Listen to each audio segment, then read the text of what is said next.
Hi guys, my name is Christina and welcome to my channel. Today we are going to discuss which avenue is better for you to take when telling your story. Is it better to be written as a novel or is it better to be drawn as a graphic novel?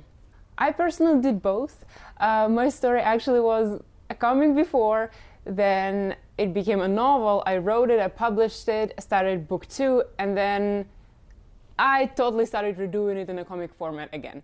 I'm gonna tell the whole story because I think it shows a lot how it's okay to shift your project and change it a little bit depending on what your needs are and what times in your life are currently happening.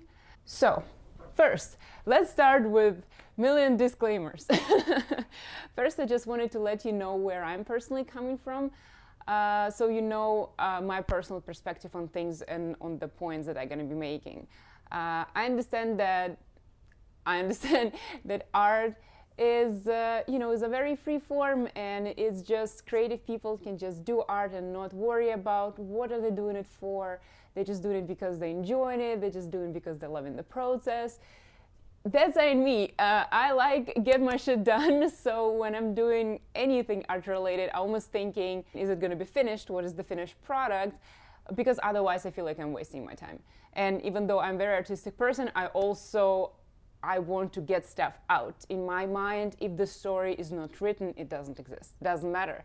If the story is not shared with people, it doesn't matter. So that's my absolutely personal opinion. I know a lot of artists totally disagree, but I think it's good for you to know because all of my points are actually meant to help you finish your comic or your novel. And I think that's on its own is helpful. So I have some, cheat sheet over here. First point. Which avenue is easier for you to go? Of course, we all want to challenge ourselves, but talking about a serious project that you want to start and finish and it takes a lot of work, you would probably want to go with something that you naturally do already. Maybe you've been journaling, maybe you're very good at doing assignments like this for school and you know that writing is actually very easy for you. Or for example, you are naturally like an artist who paints or draws and it's natural for you to doodle, to create, to already draw something like comic-like scenes and stuff like this. So this is something that is easier for you. Why I think easy is very important is because most of us are going to be combining it with other areas of our life. Most of us have day jobs, schools and whatnot. And if you pick something that is difficult for you, it's very unlikely that not like difficult, like even challenging in a good way. I think it still will be difficult for you to do it regularly. For example, if there's something that you do naturally, for me personally drawing, I can go from like a crazy day of work where we have overtime and crazy deadlines and stuff like this, and I can go back home and I can be like, oh, finally I'm here and I'm gonna start drawing and I feel like I'm resting while I'm doing this. So I think there is maybe something that you want to consider because it will be just easier for you to work on your story. Next point. What media do you naturally consume? That's actually, I think, is a very important point to consider, and I haven't heard a lot of people talk about it a lot. Because learning from another artist is the thing. This is how we learn the most. Of course, there are books, of course, there are teachers, but at some points when you learn the basics of the craft, you're going to be learning from others and be like, oh my God, she's doing some cool shit. How can I do the same stuff? And you research your work. At least this is what I would do. I would pull works that I really love from other artists and I would just study them. I would be like, that shadow is so amazing. Why this shadow is so good? And I would try to figure out what they did right or what they did wrong. Sometimes, for example, I would watch and we were like, yeah, that feels stupid. Why? And I would research and think about it to find the lot, like why it's working or not working. So that's why what the media that you're naturally drawn to and naturally consume is already your teacher. You're already learning all these tips. Even like without even feeling like you're learning something. So for example, if you're a voracious reader and you read a lot of books, when you're gonna start reading your own writing your own book, you realize you already kind of know the language. It's stuff just feels like it comes naturally because you already been learning. So as an example, if you're mostly a reader, if reading is something you're very passionate about, that I think going the avenue of just a novel is a very good idea for you.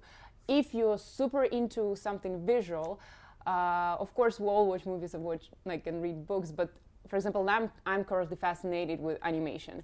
2D animation especially, or cinematography, how the camera is positioned. I love it.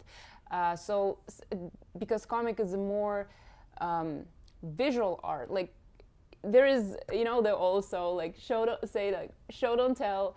In comic, you really can't tell. You actually have to show all the time. In cartoons and movies, they already teach you this visual language of storytelling. And if you watch a lot of this, if you consume a lot of it, and I'm not saying reading comics actually, I'm saying actually cartoons and movies, because I think they have even more information than just a comic will have for you. So yeah, if this is something that you consume, you already have a lot of knowledge and you already will be learning, and there's something that kind of the same comes more natural to you because you're already drawn to it.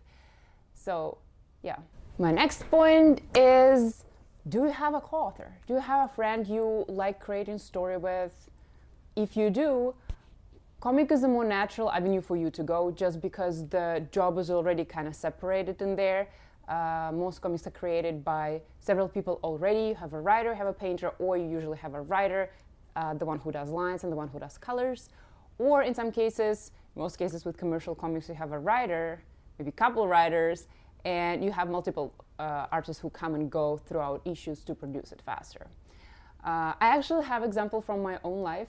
I actually did a comic, it was called PinkRae, with my friend Maria Sirova, and I'm gonna link her here. She doesn't know I have a YouTube channel yet, so oh my god, I'm gonna link her on ArtStation. But basically we studied together in university back in Russia, and we started creating this comic that called PinkRae. It was like sci-fi / fantasy stuff, and she is left-handed and I'm right-handed, and we actually were able to draw together on the piece of paper. We kind of like sitting my hand in her hand, and we were just drawing at the same time. It was very dope. But basically, also it was easy because we actually separated a lot of the process naturally. It was less arguments, a lot of fun, and as I said already, comics are already naturally divided by this, and you actually involve many people in creating a comic. I have a group of friends there, several people creating this comic. Also, I think when you write characters in the comic, it's easier for different people to write them because you have the narrative is done by drawing. It's easier for you to see individual personality of each character without noticing like that difference in narration. I hope it makes sense. I really hope it makes sense. It does in my head. But yeah, that would be my next point. If you have co-authors, I think like a lot of the people they write books with co-authors, but I think comics is just better avenue. There's less room for fights with your co-author. Next point is a little small one, but I think I put it out there. How introverted are you? I mean, usually someone who is considering putting their story out in a book form or in a comic form already kind of introverted. However, I would say you're gonna be even more introverted if you do comic, because if, for example, you're writing a book and you want to socialize, you can grab your laptop, you can go to the coffee shop, you can write there, talk to people. Cute, right? Yeah, you can do it when you have to actually have a setup like this at home. Yeah, I used to draw on my laptop, but it's not that efficient. But even with laptop, you still have to have like a tablet, or for example, before I used to draw my comic with a pencil and paper, and I would have like a lot of pencils, my sharpener, my eraser, like I had a solid book that I would put my paper on. I had several pieces of a paper. I had another paper to put on top, not to smudge my pencil. So it's harder. So I would say if you like solitude, comic demands more solitude. I think for creating it, it doesn't even mean that you have to concentrate and nobody can talk to you, but like you have to be at home, you're stationary.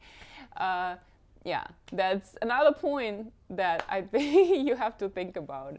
My next point is, how do you want to share your story? Do you want to post it online, or do you want to have it printed and officially published? Again, both can be done with both media. However, some are better for different things. For example, if you doing a comic, it's easier for you, I think, personally, to share it online because it's image. You don't have, if you want to share it and just promote it, you can just post some of it on Instagram without text. You don't post like a page of your novel on Instagram, right? However, images are everywhere. So I think graphic novel is easier for online because it's easier access, so you can spread it around, get to more people. However, when it comes to publishing, I don't know if it might not apply for people who are doing black and white comics, but I do comic that is in full color, and printing cost is gonna skyrocket if I want to do it myself. I need to have a great quality printer to actually do justice to my work and like the colors that I'm using and everything. And even, for example, if you want to just publish, just have it in paper version, you can go to Amazon direct publishing, I think, and you can do it there very easily. However, the printers there, the quality is not that good, and we actually was testing several things with my friend, and yeah, like it will not print drawings that well at all. However, if it's a literature, no problem. You can just print it there and sell it if you want to sell it, or just give it to friends if you want to do it. Yeah, that's the point that I wanted to let you know about, because that's a problem now, because I'm thinking how to print it, and it's either expensive, not quite possible. Yeah, it's a problem. We're figuring it out. Next point is, how much money do you have to invest and what resources do you have already? It doesn't take much to start writing a novel. However, for drawing it, if you do it traditionally, it's a lot of materials. Like, I would spend a lot of money on pencils when I would do it in pencils, and like paper and everything, and it's gonna accumulate, physically. If you do it on the computer, it means you have to have a computer, preferably a good computer with a good screen that can actually, work with you and show you good colors. Like, I love my screen. I love my screen every time, even if the page is not coming along. I'm like, well, but like it looks good. It was an investment, but that's something that you want to consider, because I would say creating comic will take more money initially. However, if you're already painting a lot, you probably already have a tablet. Like, I was drawing a lot. I was studying in Industrial Design University. I was doing freelance, so I already had those things. So this is another thing to consider. What is your starter kit? What do you have to begin with? And because otherwise, if you don't have much, drawing will suck way more money out of you. Just saying. Another point, language, very personal. How good are you with the language you are going to be working with? I'm doing my comic in English, and as you can probably tell, my English is not that stellar. So I know that my audience will be primarily English-speaking people, but I knew I'm not a native English speaker, so I knew I'm not going to deliver literary English. I will not be able to just write a novel in English. Hopefully one day I will get to this level, but definitely not now. Do you know how many typos I do in my comic? Quite a lot. And this is just tiny bubbles. However, I personally, that for me, it would be better if I do a comic instead of a novel in English, because because comic is more forgiving. However, if you are good in the language is your preference, go for it. Actually, when I wrote my novel when I was back in Russia, I actually was studying with a tutor. She was actually teaching me quite a lot about all the nitty-gritty about Russian language, all the details, like Russian language is complicated, and she was teaching me quite a lot. She was badass, and I was very good at knowing all of this tiny Russian rules, which I had above average understanding of the language and could make it work for me. So that's also important. Next point. Oh, I have the last point. Well, the last one is not really a point. It's something what I would hear a lot when I personally was thinking, what should I do with my story? Because, as I told, I switched back and forth a couple of times, and a lot of people would say to me, "What is the best fit for your story?" And I think it's like an example of the tip that you shouldn't be thinking about. That doesn't matter. There is two aspects of the story. There is a story and idea on its own, which is normally not original. The idea of the story is like, it's probably been done before. The story itself is not as valuable as how it is told. And how it is told has a lot to do with media you choose to do it with. I would say choose the media from all of these points, and then when you figure out this, then you will be working on the second part of the story, that is storytelling. How do you tell it? And this will depend directly on the media you will choose. I hope that was useful. I hope that made sense. I'm still figuring out how to do this whole YouTube thing, and let me know if it didn't. Let me know if it did. And thank you so much for listening. If you stick around, you might as well check out my comic that is actually free over there below, and you can see if I'm any good, or if you're interested in this information that I'm providing, you can subscribe, like, ring a bell. What do YouTubers say? I guess all of that. In any case, hope you stick around. Thank you for being here. Thank you for listening. Bye. Have a good day.